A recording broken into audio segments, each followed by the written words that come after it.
Floor is yours. Thank you. Okay, so hi everyone. So today's talk is going to be hacking the hackers, the analysis of a Cobalt Strike remote command execution vulnerability. So before we begin, I want to give a brief introduction of myself.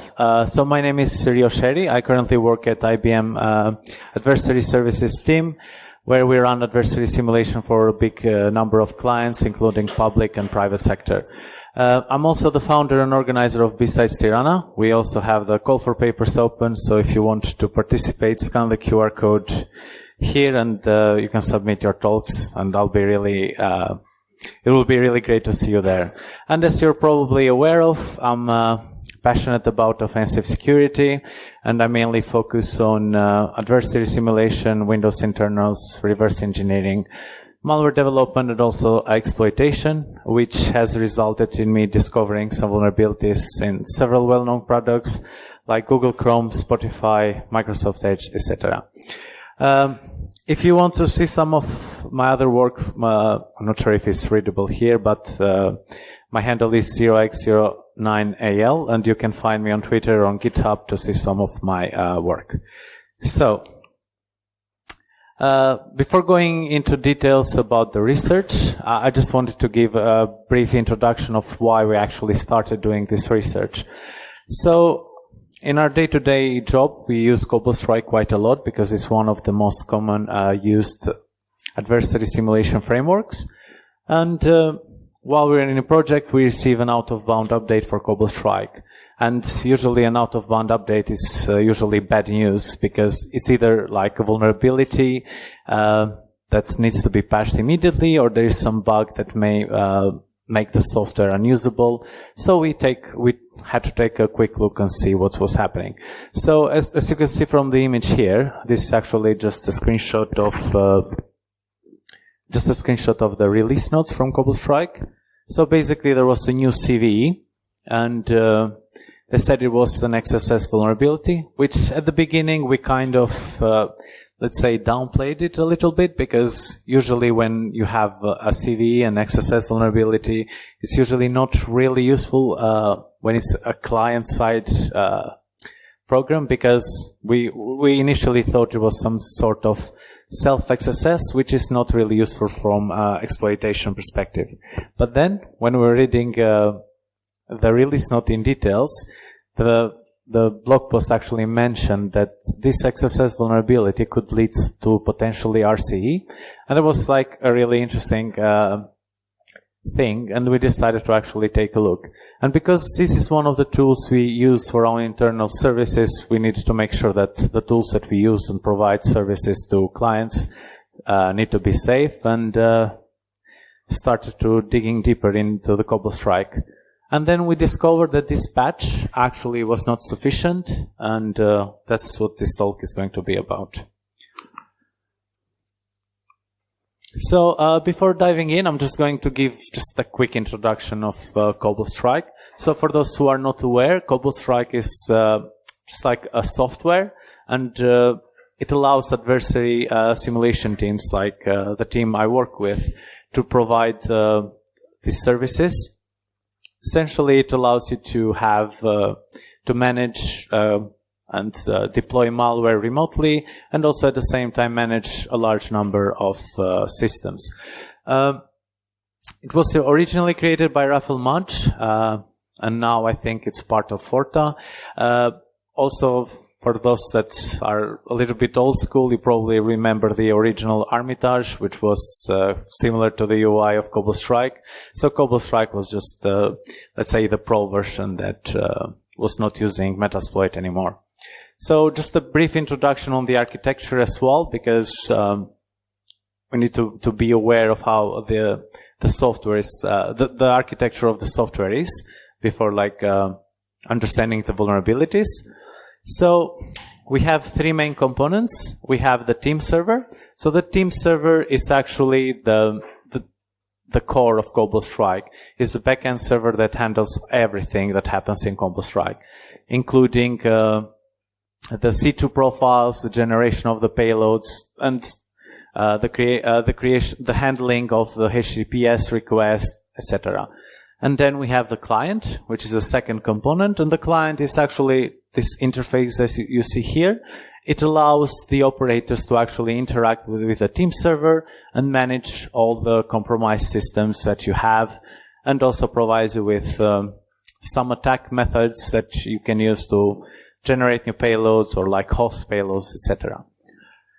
The other component is the beacon.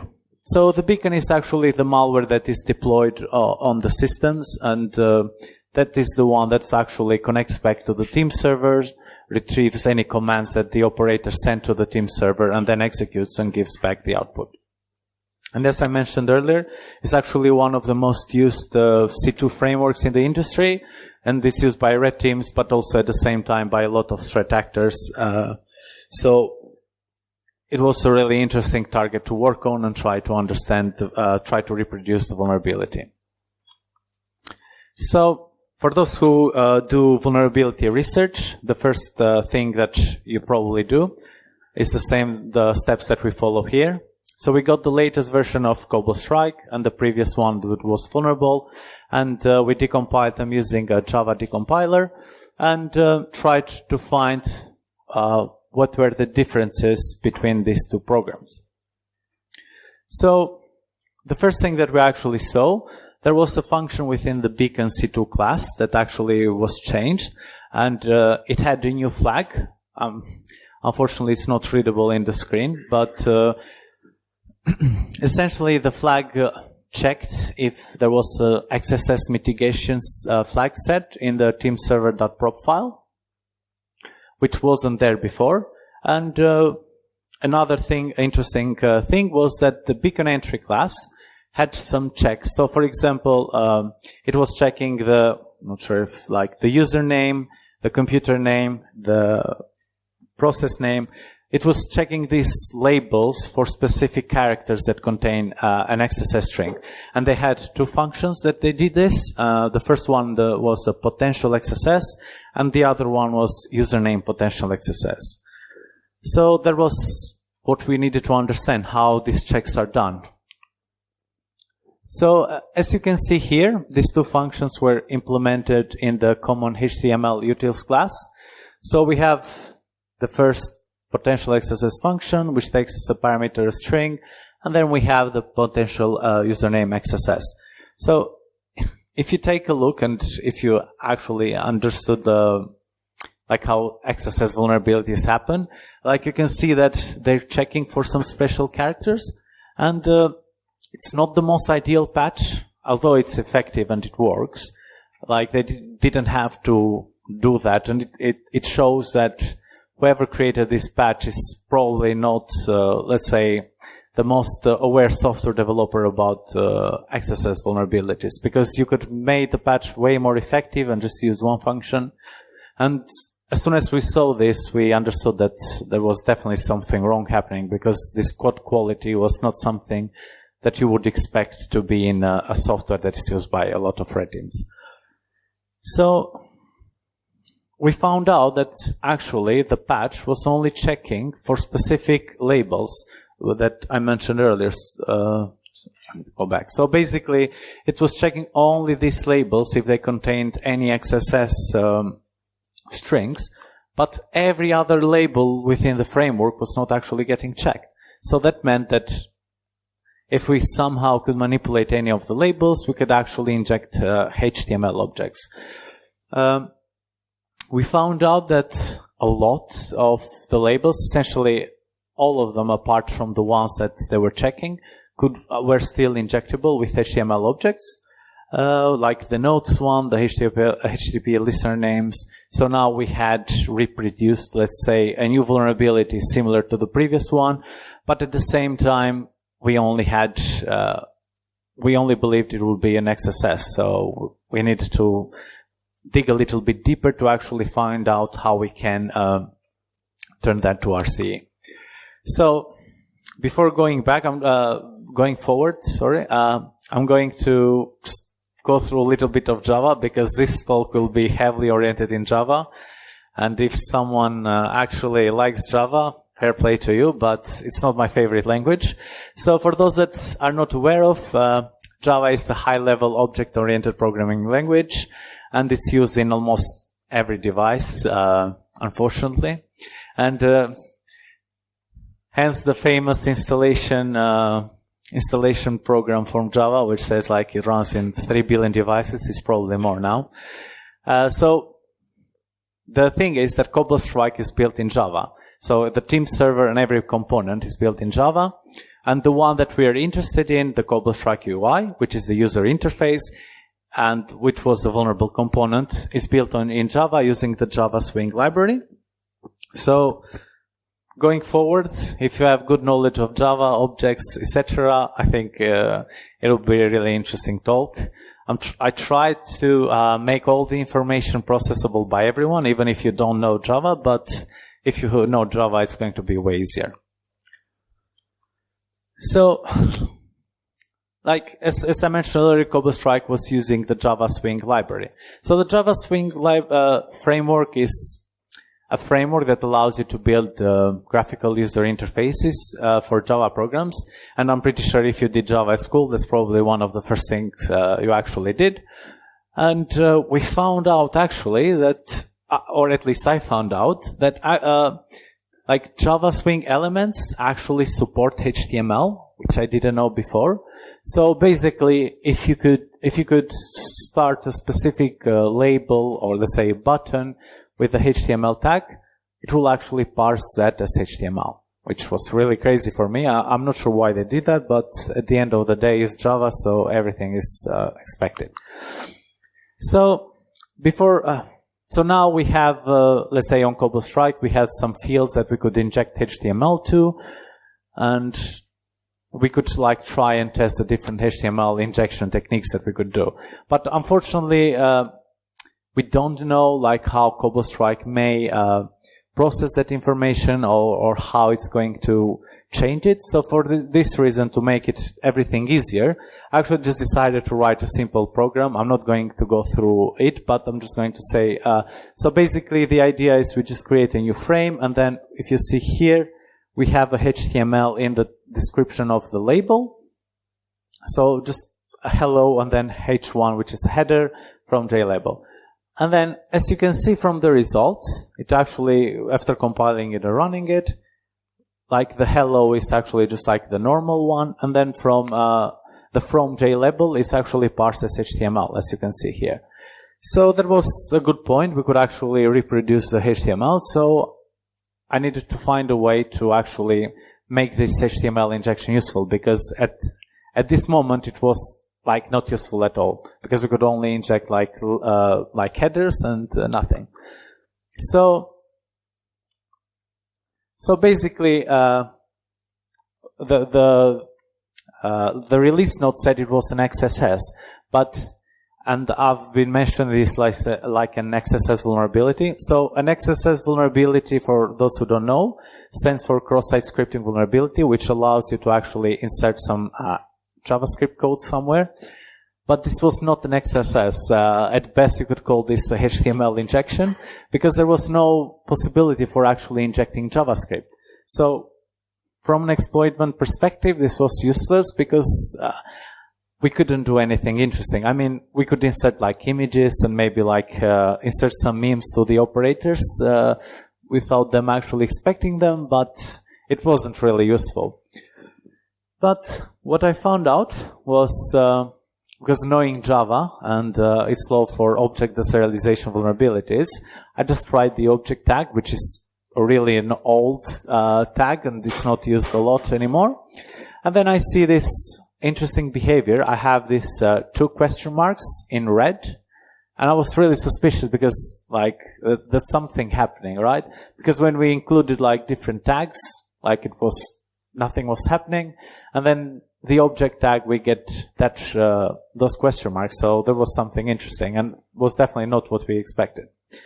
So we decided to dig deeper, and then decided to take a look at the object tag from Java Swing.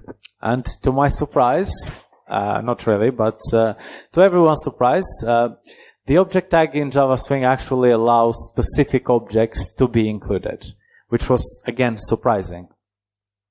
So if you see here, it says that this view will try to load the class specified by the class ID attribute, and then it will load the document, etc. So essentially, if you see here a simple example HTML invocation, you can see that it creates a new object with the class ID, the name of javax.swing.jlabel, and then we have the parameter text and the value sample text. So that this means that we can actually create specific Java objects. So in my test program, I go back there and just created a simple HTML tag, in this case the object class ID, and try to create a Java X Swing J button, which is a class for creating buttons. And as you can see here, the button was actually created within the J label. So, okay, we can create arbitrary objects. And probably everyone that's familiar with Java exploitation, when you can create arbitrary objects, you can do a lot of stuff. And that's what I thought. So I was really happy because finally I could create some objects. And I was thinking of just like, okay, so we can create arbitrary objects. We just call initialize a new instance of java lang.runtime.exec, which is a class in Java, and then we'll be able to just get remote command execution, right? So it's just simple, easy. So tried to initialize it. Nothing was happening. We just got the question marks again, which was frustrating. And this is actually me when I tried it. And then we attempted to initialize other classes without success, and they were not working. So we had to actually study what was happening and dig a little bit deeper. So I started analyzing how the HTML parsing was actually happening, and how the tags, each tag was getting processed. So if you see here, this is from the Java Swing framework. So basically, it has some specific tags, and the tag that we're interested in this case is the object tag. And the object tag uses the object view class for, it shows that the object view class is actually responsible for handling the object tag.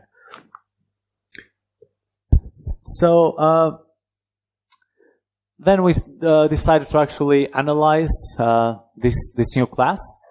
So as you can see here, the create component function, I'm not sure if it's readable, but I'll try to explain it a little bit.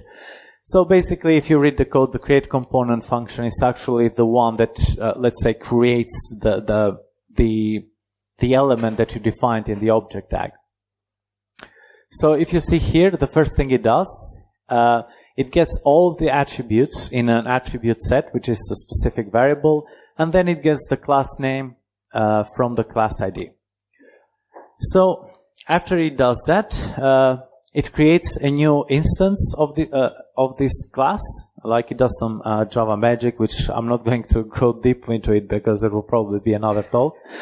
But essentially, it creates a new instance of this object, and then it will check if this instance is a child of a component. So the component class, let me just try to get back. Yeah. So if you see here, the component class, it's actually, I don't think it's visible, but the component class, it's actually the parent for the J component, and the J component is parent for all the different elements that Java Swing framework has, like the J menu, J table, J label, J button, etc. So it checks if that's part of the component, if it's a child of component, and then if it is, it will call the set parameters function with component, with the newly created class and the attributes that it got earlier. And then if it's not an instance of component, or that there is some error, it will call the get unloadable representation, which, if you read the function, it actually creates a new label with 2 question marks and makes them red, which was the initial behavior that we were seeing. So that means that previously, when we tried to load those specific classes here, like here, for example, if we try to load specific class, this was actually what was happening, and that's why we're getting the red question marks. But what if we find something that's part of, that's an instance of component, and we started to analyze what was happening with the set parameters function. So the set parameters function is not a really complex function. Essentially, it does what it does is it checks if any of the parameters that we were specified in the attributes of the HTML element, for each of them, it will check if there is a setter method, or I call it a write method or a function. Essentially, what the setter method is if you have a class, you have a certain variable, for example, employee, and then you have employee name, you would call the setter method a function that would change the value of the employee name, for example.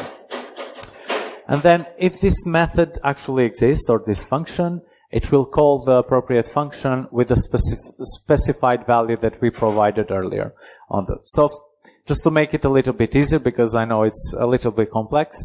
So basically, if we provide the following HTML to the library itself, to Java Swing, what it will do is it will first create an instance of this object, the hello by name object, and then it will check if this object is actually a subclass or a child of java.awt.component, and then if it's a child of that class, it will actually call the setter method for the myname parameter and set the value to Rio.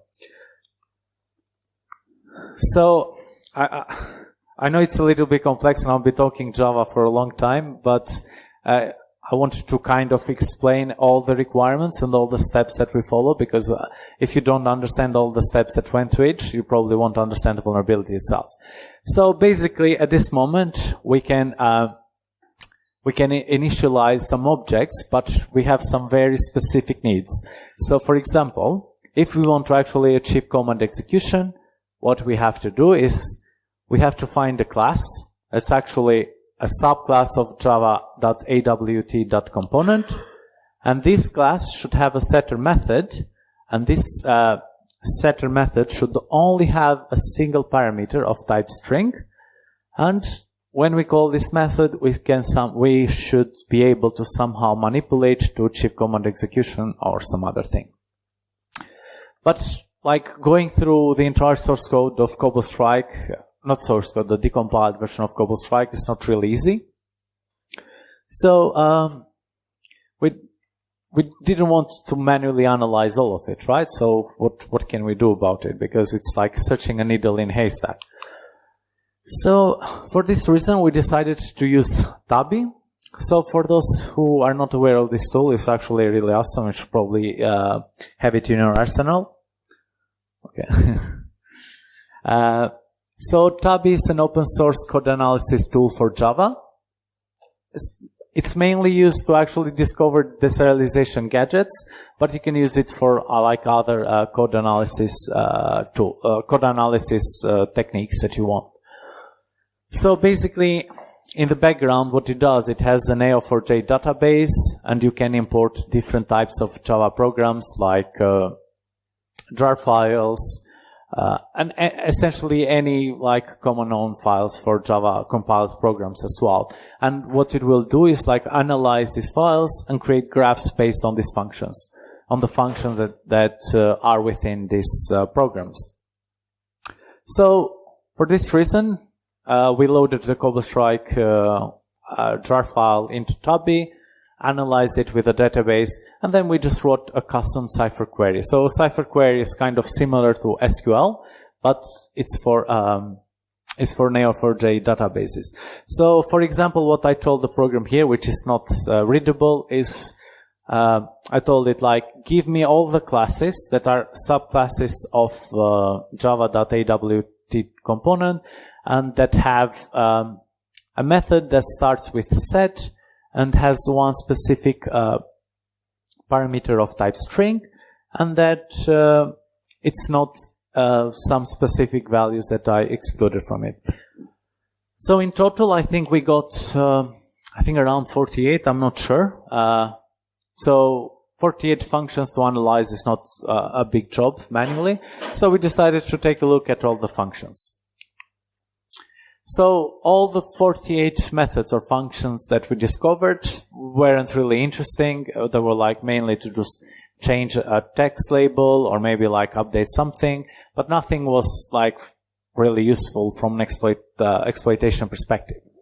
So out of these 48 discovered methods, we found out that the setURI method in the JSVG canvas class was interesting because it matched all our requirements. So it started with set, and it was for the URI element.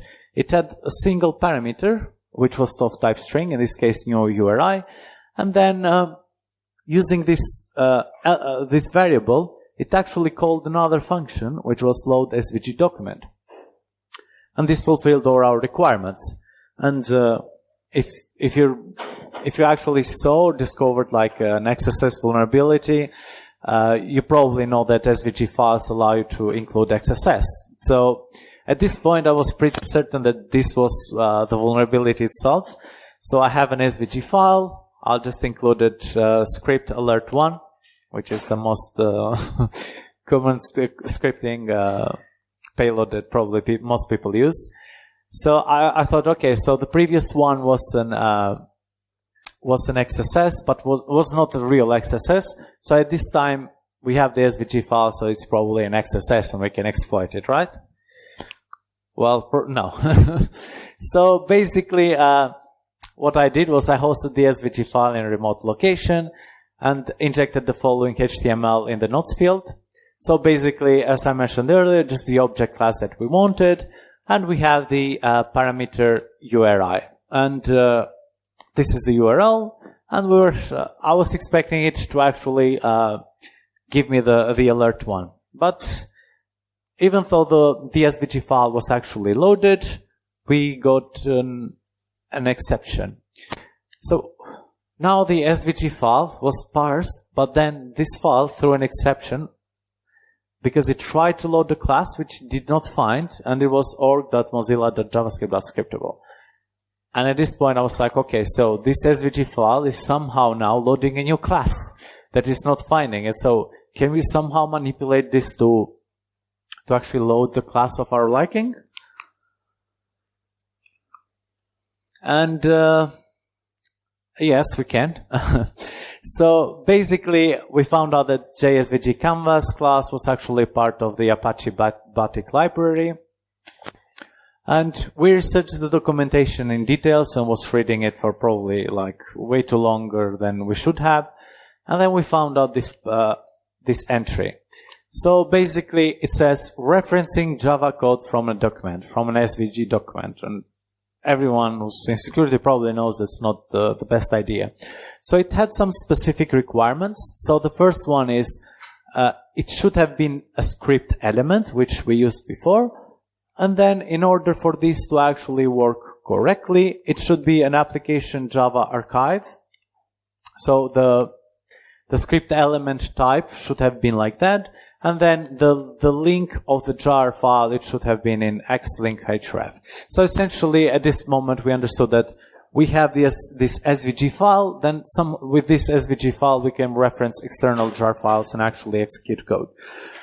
And I was feeling a little bit like excited, but all the other attempts that failed, I was like still suspicious if it will work or not. So it's an exploitation plan. So we have everything to potentially to actually execute code. So we have the HTML injection, we have the object creation, etc. So basically the next step was to actually build an SVG file that references a malicious jar package. So you can see it here, like following the documentation, we just like linked a jar file, which I'll talk to you later on, and then just leave the SVG like that, and then we create the malicious jar file. So we had to do some specific so for example, here we had to manually modify the manifest file to include the class that we actually want to call. And then we implemented the class, and within the class you have to actually implement another event listener. And the event listener will essentially just call runtime.getRuntimeExec with a calculator, and it will execute the calculator. So we created the SVG and the jar file. We hosted them remotely. we injected the malicious HTML in the vulnerable field that we were testing, in this case, notes. And after injecting this in the node field, we can see here that we got some requests. First we got the SVG file, and then the jar files, and then we can see here the node actually is getting rendered and just executing the calculator. So this was like a success because we finally managed to prove that it was still possible to actually execute code on calculator. Probably it's not the easiest way to start the calculator, but I think it's one of the coolest one. But this is all good, right? But the problem with this vulnerability is because it's triggered in the node field. So the node field is only accessible by an operator. So for example, I can only change that if I actually have credentials to the team server, and it's not really useful. Although you can actually compromise other operators, your colleagues, I don't think it's something that has an impact in the real world. So we decided to actually see how we can exploit this from another perspective. So basically, if you recall earlier, I explained the architecture of Cobalt Strike, and we were trying to actually exploit this vulnerability from the beacon itself, because the beacon is actually the malware that's deployed in several systems, and once you deploy the malware in the system, that means that someone that you have compromised can actually hack you back and compromise your system, essentially, where you're running Cobalt Strike. So this was the main focus, and some of the fields that we found out were still vulnerable from a beacon perspective. The first one was the process browser UI, which is here on the right. It's essentially just like a user interface that you can see the remote processes that are ran on a target. So for example, you have the process name, PID, the architecture, etc. And then you have the other fields, which is the file browser UI, which is here. So the process browser UI is not really used because Cobalt Strike has also a console command, which it's probably that's the best way to actually use. And in my day-to-day operations, I rarely use the process browser UI. But on the other hand, the file browser UI is something really useful.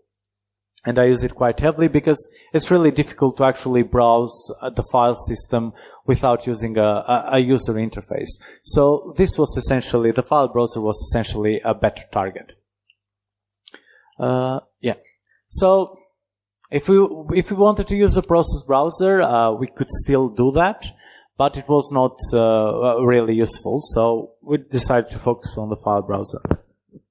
So the first thing that we actually needed to do to actually exploit this from the beacon perspective was try to see which function was responsible for the beacon to find or listing the files. So for example, we have here the function find next file A, which like after reversing the beacon, we found out it was the function that was using to find the files and list the files. And you have two parameters. The first one is just a handle to a folder, and then you have I think a file or folder, it doesn't matter, but it's just a handle. And then you have another parameter, which is a long pointer to a Win32 find data structure. So basically the structure definition is here. Essentially it has all the details for the files. So you have like the file name, the alternate name, the file type, creator type, etc. So everything. So basically, if you see here, the file name is actually vchar. So basically, it's just a string. Sorry. And so basically, like the file name that we have here is basically just a string. So if we can somehow modify the response to this function and modify the file name, we can include our HTML injection object and then perform remote command execution on the UI from the beacon. So, but how can we do that? So, we decided to just like hook the function. So basically, for those who don't know what hooking is, essentially is the process of intercepting a function call or in a program by redirecting it. And so how it works is you have the function and then you rewrite the function to you rewrite the function code to actually jump to another location, and then you can do whatever you want with that function. So there are several methods to actually perform it. There is Microsoft detours, there is free scripts, etc. Just to make things easier, I used Fermion, which is a tool developed by one of my colleagues. And essentially just like a cross-platform framework that allows you to use free scripts and easily develop them. So basically the plan was develop a free script that somehow will redirect, will modify the response of the findNextFileA function. So we can see here on the right, it's just a simple function essentially. We have the interceptor.attach, which will find the pointer to that function, and then it will modify. So if you see here on leave, it says it will modify when the function returns rather than when it starts. So if you see here, we just replace the string or the file name itself with our exploitation string, which is the malicious HTML, as you can see up. So basically, the plan was to actually inject this one into the beacon and change the return value.